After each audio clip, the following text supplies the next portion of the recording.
VGPN Dangerous Water Escape, world's first stunt magic show in aquarium, April 21st, ஈஞ்சம்பாக்கத்தில். வெயிலோடு விளையாடி வெயிலோடு உறவாடி வெயிலோடு மல்லு கட்டி ஆட்டம் போட்டோமே. சரி, 40 வருஷத்துக்கு முன்னாடி உங்க வாழ்க்கையில நடந்த நிகழ்வுகள்லாம் இப்ப ஏன் சொல்லிட்டு இருக்கீங்க? தப்பா சொல்றேன். 60 வயசுக்கு முன்னாடி நடந்த நிகழ்வு. 60 வயசுக்கு முன்னாடியா? நீதான் ஏத்திக்கிட்டே இருக்க வயச நேரம் ஆக ஆக. அதெல்லாம் இருக்கட்டும். சூரிய வெப்பமும் அதிகமாகுது, அரசியல் வெப்பமும் அதிகமாகுது. இன்னைக்கு எவ்வளவு ஃபாரன்ஹீட்ங்கிறத பார்த்தலாமா? பாத்துருவோம். ஓகே, ஷோக்குள்ள போயிடலாம். Welcome to the imperfect show. April மாசமே வெயில் காட்டுன்னு காட்டுச்சு. ஆனா என்ன சொல்றாங்கன்னா இப்பதான் வெயிலே ஆரம்பிக்குது அப்படிங்கிறாங்க. அப்படியா? அக்னி நட்சத்திரம் இன்னிலிருந்து ஆரம்பிச்சு இந்த மாசம் 29ஆம் தேதி வரைக்கும் நடக்குமா. 25 நாட்கள் கத்திரி வெயிலா இருக்க போகுதான். அதனால உஷாரா இருந்துக்கோங்க அப்படிங்கிறாங்க மருத்துவர்கள். ஆமா, சொல்றாங்க. இன்னொரு பக்கம் ஐநால இருந்தும் ஒரு எச்சரிக்கை வந்திருக்கு. எல்னினோ அப்படிங்கிற ஒரு விஷயம் வரப்போகுது. அது வந்து பசிபிக் பெருங்கடல்ல ஏற்படுற அந்த காலநிலை மாற்றம் தான் அது அப்படின்னு சொல்றாங்க. அங்க வந்து நீர் வெப்பமாகறதுனால உலகம் முழுக்க அந்த வெப்பம் வந்து அதிகரிக்கும். குறிப்பா இந்தியால வந்து இதனால வறட்சி ஏற்படலாம், பருவமழை வந்து பெய்யாம போகலாம் அப்படின்னு எச்சரிச்சிருக்காங்க. ஆமா, மத்திய அரசுமே அலர்ட்டான மாதிரி தான் தெரியுது. நேத்து வந்து மத்திய வேளாண் துறை அமைச்சர் நரேந்திர தோமர் சிங் ஒரு கூட்டத்துல பேசுறப்ப எல்னினோவை பத்தி எல்லாரும் பேசிக்கிட்டு இருக்காங்க. ஐநாவை அலர்ட் பண்ணியிருக்கு. இந்தியால எல்னினோ வரலாம் அல்லது வராம கூட வந்து போகலாம். மழையும் பொழியலாம், பொழியாம போகலாம். மோசமான சூழலை கடக்கலாம், கடக்காம இருக்கலாம். ஆனா எல்லாரும் அலர்ட் ஆயிக்காங்க. விதைகளெல்லாம் சேமிச்சு வச்சுக்கோங்க, வேளாண் பொருட்களை பாதுகாத்துக்கோங்கன்னு சொல்லிட்டு மாநில அரசுக்கும் அறிவுறுத்திருக்காங்களாம் மத்திய அரசு. வெயில் வேற அடி தம்சம் பண்ணிக்கிட்டு இருக்கு. மழை வேற பொழியாம போயிடுச்சுன்னா பெரும் கஷ்டமாயிடும் வரப்போற நாட்கள். ஆமா, அதனால அந்த எல்னினோ இங்க வராம அப்பால போயிடு. அப்பாலே போ சாத்தானே, எல்னினோ வேணாம் வந்துடாத. இந்த உணவை பத்தி பேசிக்கிட்டு இருக்கப்ப தமிழ்நாட்டுல பல இடங்கள்ல தரமற்ற உணவுகள்லாம் கிடைக்குது, எங்க கம்ப்ளைண்ட் பண்ணலாம் கேட்டுட்டு இருக்காங்கல்ல. நேற்று இதுக்காக ஒரு ஸ்பெஷல் ஆப்பே லான்ச் பண்ணிருக்கு தமிழ்நாடு அரசு. Tamil Nadu food safety consumer app.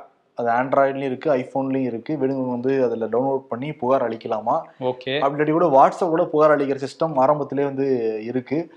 9400422322 இந்த எண்ணு கூட நீங்க வந்து வாட்ஸ்அப் புகார் அளிச்சீங்கன்னா 72 மணி நேரத்துல வந்து என்னங்கிறத பார்ப்பாங்க. ஓகே, ஏன்னா சமீபத்துல இது மாம்பழ சீசன்ல 16,000 கிலோ மாம்பழம் அந்த கெமிக்கல் கற்களை கொண்டு பழுக்க வச்சிருக்காங்களாம்.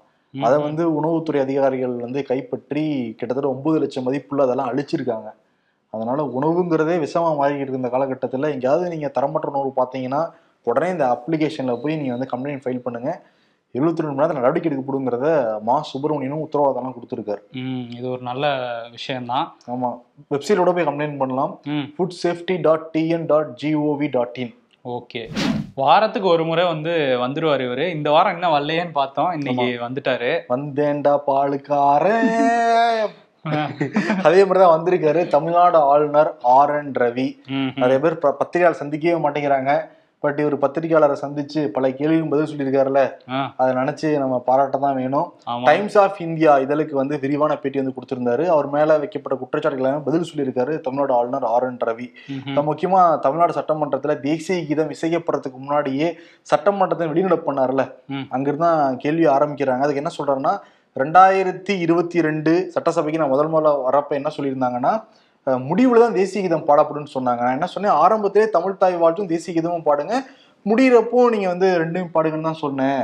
ஆனா சட்டமன்றத்துக்குள்ள வந்தப்ப தேசிய கீதம் இசைக்கப்படவே இல்லை அப்படிங்கிறத சொல்லியிருந்தாரு. அதே மாதிரி அரசாங்கம் வந்து தயாரிக்கிற உரையில வந்து பொதுவாக அரசாங்க கொள்கைகள் மற்றும் திட்டங்கள் தான் இருக்கும், அப்படிதான் இருக்கணும்.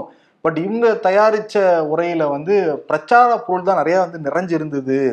அதோட வந்து தமிழ்நாடு சட்ட ஒழுங்கு சிறப்பா இருக்கு, தமிழ்நாடு அமைதி பூங்காவா இருக்குன்னா வந்து குறிப்பிட்டு இருந்தாங்க. அதுல அது எப்படி நான் பேச முடியும்னா, நான் பேசுறதுக்கு சில வாரங்களுக்கு முன்னாடி தான் காவல் சீருடையில் இருந்த ஒரு பெண் வந்து திமுகவினரால் மானபங்கம் செய்யப்பட்டார், அது சட்ட ஒழுங்கு சிறப்பா இருக்குன்னு நான் வந்து சொல்ல முடியுமா. அதே மாதிரி இப்ப கூட பாருங்க, விஓ ஒருத்தர் வந்து மணல் மாஃபியா கும்பலால் அலுவலகத்துக்குள்ளே வந்து வெட்டி வந்து சாய்க்கப்பட்டார். கள்ளக்குறிச்சி சம்பவம் போன்ற பல சம்பவங்களை குறிப்பிட்டு இது எப்படி சட்ட ஒழுங்கு சரின்னு நான் வந்து சொல்ல முடியும், அமைதி பூங்கான்னு எப்படி நான் வந்து சொல்ல முடியும். தமிழ்நாடு காவல்துறை வந்து ரொம்ப ஸ்மார்ட்டானவங்க தான், பட் வந்து அரசியல்வாதிகளுக்கு அடிபணிஞ்சு வந்து போறாங்க. என் மேல கூட கல்லு கட்டையெல்லாம் வந்து வீசினாங்க, நாங்க கூட கம்ப்ளைண்ட் கொடுத்துருக்கவங்க எல்லாம் வந்து சொல்லியிருக்காரு. அதை தாண்டி வந்து திராவிட மாடல் வந்து மொழி தீண்டாமையை வந்து திணிக்கிறாங்க. இப்ப கூட வந்து ஒரு 3,25,000 புக்குகள் கொண்ட நூலகத்தை அமைக்க போறாங்க. கலைஞர் நூலகத்தை மதுரையில வந்து அமைக்க போறாங்க. ஆனா அதுல வந்து தமிழ் ஆங்கிலம் மட்டும்தான் இருக்குமாமா, மற்ற மொழிகளுக்கு இடம் கொடுக்க மறுக்கிறாங்க அப்படின்னு சொல்றாங்க. அதுக்கு நாங்க குஜராத்தி பீகாரி புக் இல்லாம வைக்க முடியும், தமிழ்நாட்டுல தமிழ்நாடுல வைக்க முடியும், வைக்க முடியும். தமிழ் சங்கத்துக்கு பேரு போன ஒரு ஊர்ல வேற மொழி புத்தகத்தையே அடுக்க முடியும் லட்சக்கணக்குல. சரி, அவருடைய பாயிண்ட் வைக்கிறாரு அவரு. ஆளுநர் குறிப்பா இததான் வந்து மீன் பண்றாரு. திராவிட மாடலை நான் ஆதரிக்க வேண்டும் என அவர்கள் நினைக்கின்றனர். ஆனால் முதலில் அது போன்ற மாடல் எதுவும் இல்லை. அது ஒரு அரசியல் முழக்கம், காலாவதியான சித்தாந்தத்தை நிலைநிறுத்துவதற்கான ஒரு அவநம்பிக்கையான முயற்சி. ஒரே பாரதம் ஒரே இந்தியா என்ற கருத்தை ஏற்றுக்கொள்ளாத சித்தாந்தம் அது. திராவிட மாடல் ஒண்ணு கிடையவே கிடையாது, அது ஒரு பழைய சித்தாந்தம் அப்படின்னு வந்து குறிப்பிட்டிருக்காரு. புதுசுன்னு எதோ சொல்லுவாருன்னு தெரியல. புல்டோசர் மாடல் எதுவும் சொல்றாங்களா? ஆமா, அதே மாதிரி பில்ல அனுப்புனா அவர் வச்சுக்கிறாருன்னு குற்றச்சாட்டு இருக்குல்ல, அதை பத்தின கேள்விக்கு என்ன சொல்றாருன்னா, செப்டம்பர் 2021 நான் வந்து இங்க தமிழ்நாடு ஆளுநராக வந்தேன். அதற்கு பிறகு மொத்தம் 19 பில் அனுப்பிச்சிருந்தாங்க. அதில் 18 பில்லை வந்து நான் சென்ட் பண்ணியிருக்கேன். ஒரே ஒரு பில் நீட் மசோதா வந்து குடியரசுத் தலைவருக்கு அனுப்பிச்சு விட்டுருக்கேன் அப்படின்னு சொல்றாரு. அதே மாதிரி கடைசியா வந்து சித்தா பல்கலைக்கழகத்தை வந்து நிராகரிச்சிருக்காரு, அந்த மசோதாவை நிராகரிச்சிருக்காரு. அது காரணம் குறிப்பிட்டிருக்காரு. ஏன்னா பல்கலைக்கழகத்துல ஆளுநர் தான் வேந்தரா இருக்கணும், ஆனா அதுல வந்து சிஎம் தான் வேந்தரா இருக்காரு, அதை எப்படி ஏத்துக்க முடியும், அதான் ரிஜெக்ட் பண்ணிட்டேன் அப்படின்னு சொல்லியிருக்காரு. அதே மாதிரி சரி, கவர்னரை ஒரு பொலிட்டிக்கல் ரூலை தானே பயன்படுத்துறாங்க ஒரு கேள்வி எல்லாருக்குமே இருக்குல்ல. அதை பத்தின கேள்விக்கு அவரு மேல வச்ச குற்றச்சாட்டுக்கு I have no comment on that அப்படின்ட்டாப்ல. ஓஹோ, அதுக்கெல்லாம் பதில் சொல்ல முடியாது.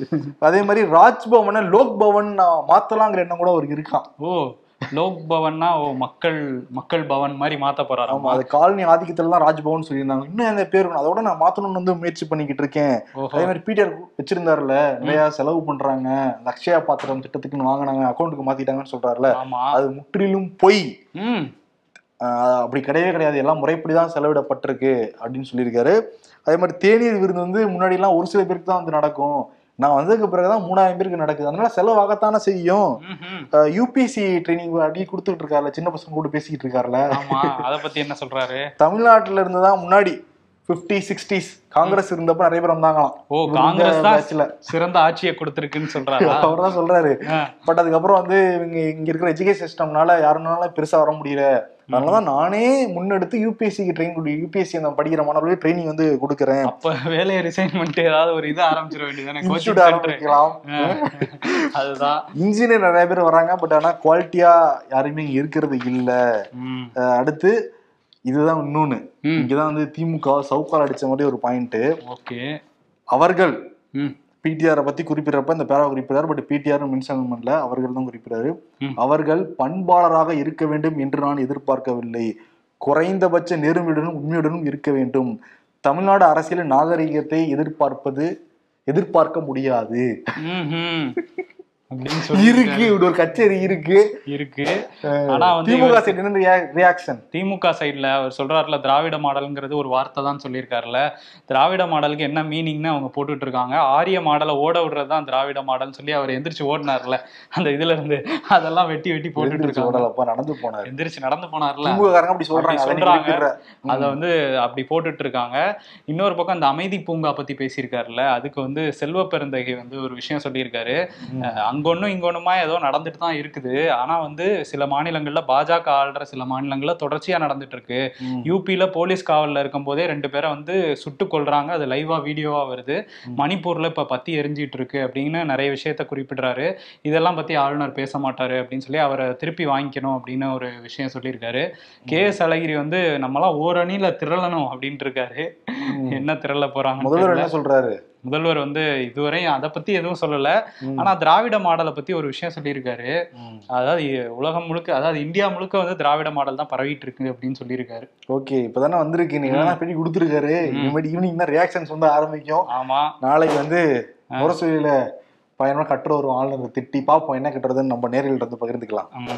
கேரளாவில் பத்தியறிவு விஷயம்னா இந்த கேரளா ஸ்டோரி அப்படிங்கிறது தான் பயங்கர பரபரப்பா பேசப்பட்டுக்கிட்டு இருக்கு. இன்னைக்கு காலையில் AR ரஹ்மான் ஒரு விஷயத்தை ரீட்வீட் பண்ணியிருக்காரு. காம்ரேட் ஃப்ரம் கேரளா அப்படிங்கிற ஒரு ட்விட்டர் பக்கத்துல ஒரு வீடியோ ஷேர் பண்ணப்பட்டிருந்தது. அனுஜ் சரத் அவங்க 2 பேரும் கல்யாணம் பண்ணிக்கிறாங்க மசூதியில. என்ன காரணம்னா, அனுஜோட அம்மா, மணப்பெண்ணுடைய அம்மாவுக்கு வந்து வசதி கிடையாதான், அதனால மசூதி கிட்ட ஹெல்ப் கேட்டிருந்தாங்களாம். இடம் தானே வேணும், நாங்களே தரோம் அப்படின்னு சொல்லிட்டு மசூதிக்குள்ளர இடம் கொடுத்து இந்து முறைப்படி அங்க திருமணம் வந்து நடைபெற்று இருக்கு. அது இல்லாம அந்த பெண்ணுக்கு வந்து 10 சவரன் நகையும் வந்து கொடுத்துருக்காங்க. 1000 பேருக்கான உணவும் வந்து அந்த மசூதி வந்து ஏத்துக்கிட்டு பரிமாறி இருக்காங்க. அதை எடுத்துட்டு ஷேர் பண்ணியிருந்தாங்க.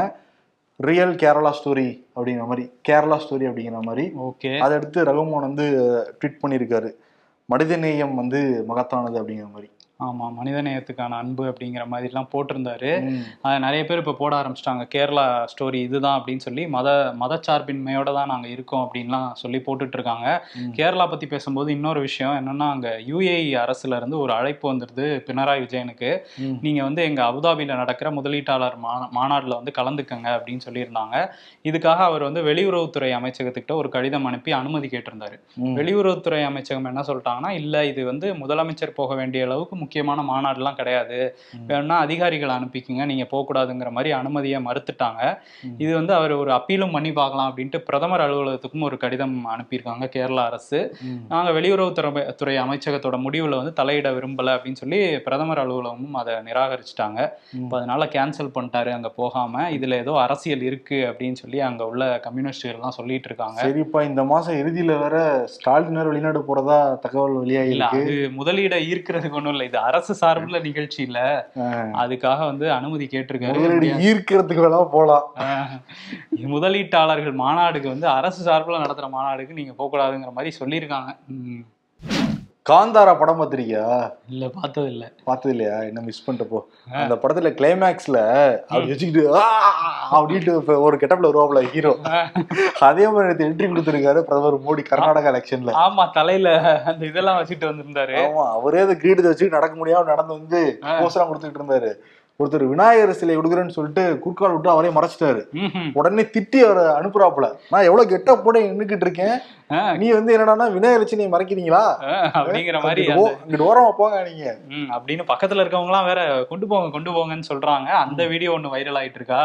அதே மாதிரி இன்னொரு வீடியோ கர்நாடகால உள்ள குழந்தைங்களோட பிரதமர் பேசுறாரு பாருங்க அப்படின்னு சொல்லி பாஜக காரங்க எல்லாம் போட்டுட்டு இருந்தாங்க. அதை காங்கிரஸ்காரங்க எடுத்து போட்டு, பாருங்க இந்த மாதிரி முள்வேலிக்கு அந்த சைடு நிறுத்தி வச்சுதான் குழந்தைங்களே பாக்குறாரு, அத்தனை குழந்தைகளும் கை கொடுக்க வராங்க, ஆனா அவர் கையே கொடுக்கல, ஏதோ இப்படி காட்டுறாரு. இதுக்கு வேற ஒரு இது சொல்றாங்க, வல்கன் சல்யூட் அப்படின்னு சொல்லிட்டு 1960 ஸ்டார் ட்ரெக் அப்படின்ற ஒரு டெலிவிஷன் சீரீஸ் வந்துச்சான் வெளிநாட்டுல. அந்த சீரீஸ்ல உள்ள ஒரு இதை தான் காட்டியிருக்காரு மோடின்றாங்க. இங்க எப்படி காட்டினது வணக்கம் மாமா, அதுதான் குழந்தைங்களுக்கு இப்படி சொன்னா புரியுமா? அதாவது கை கொடுத்தா கை நிறைய பேர் கொடுக்க வந்தாங்க, அதுவும் முள்வேலி வேற இடையில.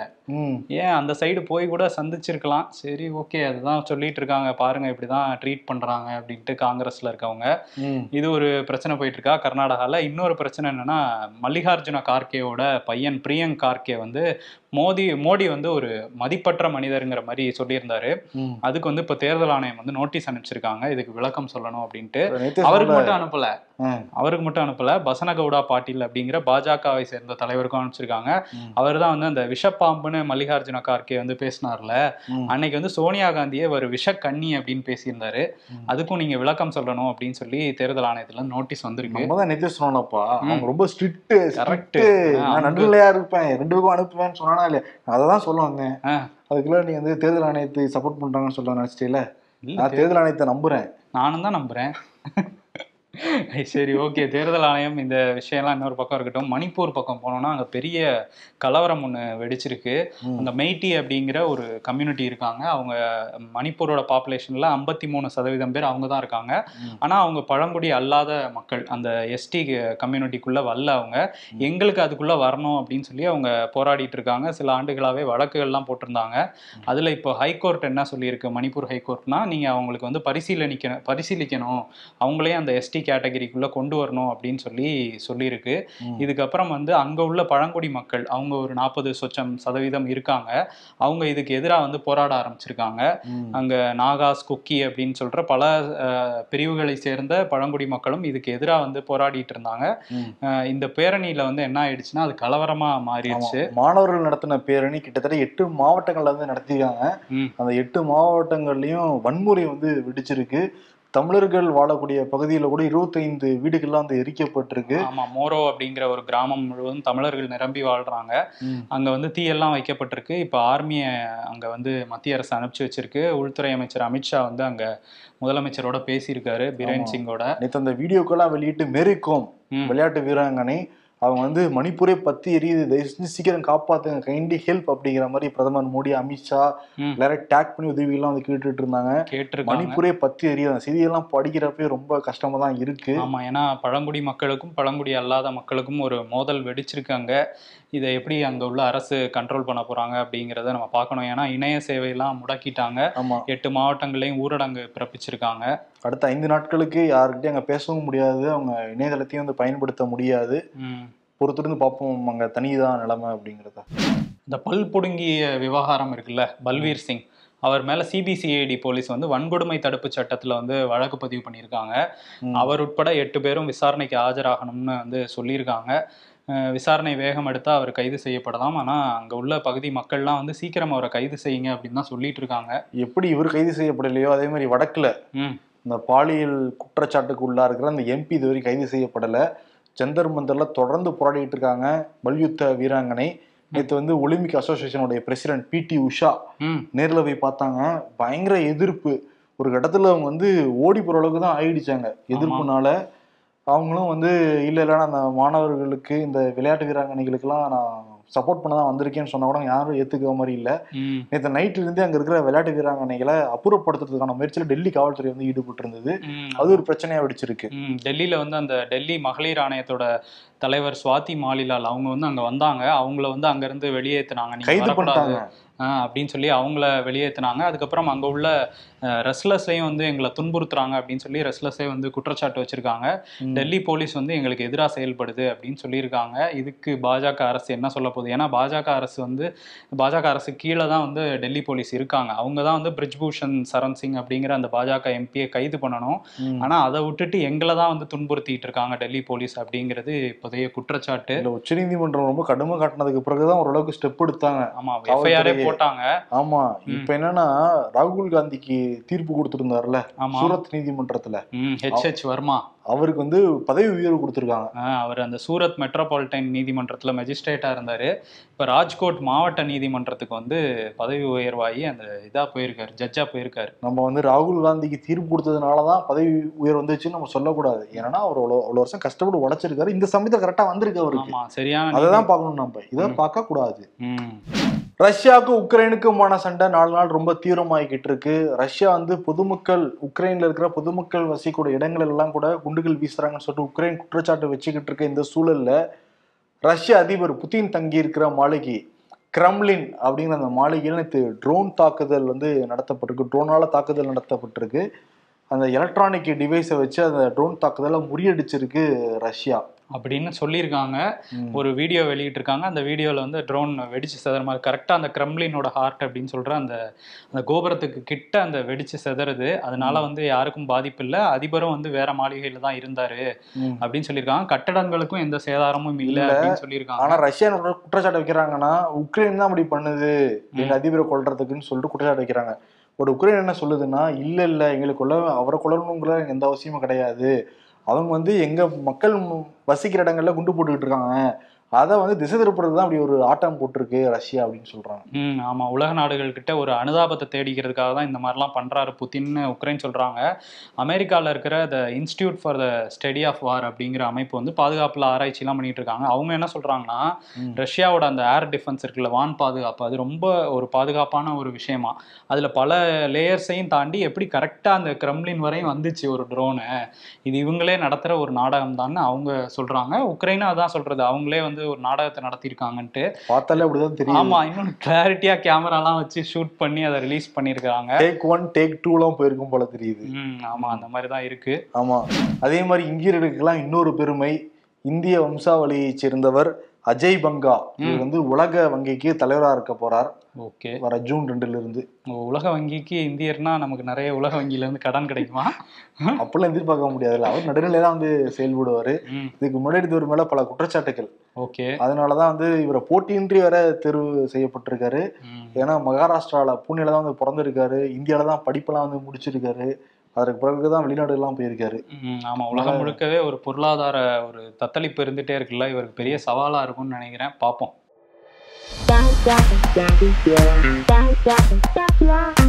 எடுக்கும் அத்தனை சீட்டுகளிலும் கடவுள் புகைப்படம், ஏதேனும் ஒரு கடவுள் வரம் கொடுத்திருந்தால் சிறகை விரித்து பறந்திருப்பேன், ஜோசிய கிளி.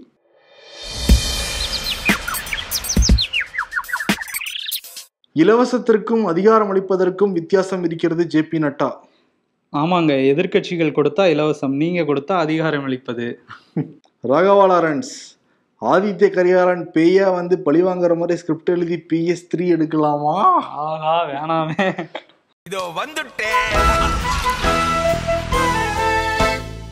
விருது ஆளுநர் RN ரவி கொடுத்துடலாம். தொடர்ந்து பேசிக்கிட்டே இருக்காரு. திமுக எதிரான ஒரு பேச்சாதான் இருக்கு. ஆளுநருங்கிறவங்க அரசியலுக்கு அப்பாற்பட்டவங்க தான் நமக்கெல்லாம் ஸ்கூல் படிக்கணும் சொல்லி கொடுத்துருவாங்க. பட் இப்ப இருக்கிற ஆளுநர் எல்லாம் பாரு ஸ்ட்ரெயிட்டா வந்து அரசியல்லாம் வந்து பேசுறாங்க. அரசியல் நிகழ்ச்சியெல்லாம் கலந்துக்கிறாங்க. ஆக்சுவலி ஆளுநர் நீ வந்து இந்த சட்ட ஒழுங்கு பிரச்சனை பத்தி பேசுறாருல, அதை பேர் போடாம படிச்சுன்னு அண்ணாமலை பேசுற மாதிரியே இருக்கும். அதுதான் சொல்லிட்டு இருக்காங்கல்ல, திமுகல ஒரு தலைவர் வந்து மாநில தலைவர் கர்நாடகா போயிட்டாரு, இன்னொருத்தர் இங்க இருந்து பேசிட்டு இருக்காரு அப்படின்னு சொல்றாங்க. நான் இன்சார்ஜ் எடுத்துக்கிறேன் சார் அப்படின்னு சொல்லிட்டு திமுக கிண்டல் பண்றாங்க ஆளுநரை. இல்ல, அவர் பேட்டி கொடுத்திருக்காருல பத்திரிகைக்கு. இன்னைக்கு என்ன நாள்னா ஒரு முக்கியமான நாள், 4/5/2022 அன்னைக்கு ஓமை காட் அப்படிங்கிற வார்த்தை உலகம் முழுக்க ட்ரெண்ட் ஆச்சு. இன்னைக்குதான் சொல்லியிருக்காரு அங்க இருந்து வந்து ஐயோ பத்திரிகையாளர் அப்படின்னு மோடி சொன்ன நாள் வந்து இதுதானா. ஓகே சரி, விருது இவருக்கு என்ன? டாக்கிங் டாம் வந்து நம்ம பேசினா அப்படியே திருப்பி பேசும்ல. சரி, இவர் யார் பேசுறத பேசுறாரு அது மக்களே முடிவு பண்ணிக்கிட்டோம். யார் சொல்லி இவர் பேசுறாருங்கிறத. ஓகே, மக்களே முடிவு பண்ணிக்கிட்டோம். டாக்கிங் டாம் இல்ல, அவருக்கு வரைய கூட பேசிக்கலாம். டாக்கிங் டாம் என்ன பண்ணும், நம்ம டாக்கிங் டாம் பேசணும், அது நம்ம கிட்ட திருப்பி பேசும். ஆமா, ஓகே, ஒருத்தர் விடைபெறலாம். நன்றி, வணக்கம். நன்றி. VGPயின் Dangerous Water Escape, World's First Stunt Magic Show in Aquarium, April 21st, ஈஞ்சம்பாக்கத்தில் மாலை 5 மணி அளவில். Don't miss the magic.